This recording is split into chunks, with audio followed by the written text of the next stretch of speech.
Making a quick video talking about what I see people screw up the most often installing their own spark plugs.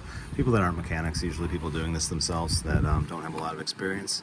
They, out of paranoia, under torque their spark plugs. They're afraid to tighten them down, so they kind of just leave them in there kind of looser because they don't want to damage their cylinder head or whatever the case.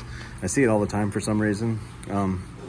What your best bet is to either look at the box the spark plug comes in. You know, this is I installed these NGKs on this one, and it has little directions, a little picture in the back of it wants you to turn it a 16th of a turn if it's that style seat, and a 12th of a turn if it's that style seat, you know, depending on the shape of the crush washer.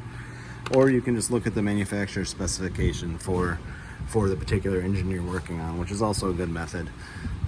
It'll usually give you how many newton meters to tighten the plug to, or an angle torque, or whatever the case. But definitely use something rather than just going by feel, especially if you don't do this every day.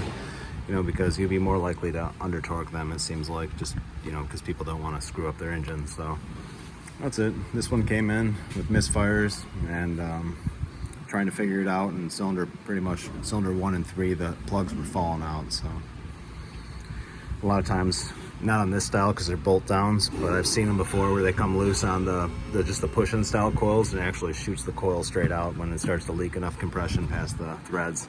And you're more likely to damage your engine. You're not more likely, but it's you know, you can damage the engine by leaving them loose, and as the spark plug starts to rattle out, it can damage the first few threads as it pushes out on its own. So just that's something that's worth taking your time buying a torque wrench if you don't have one, or just using the guidance on the spark plug box itself. So thanks for watching.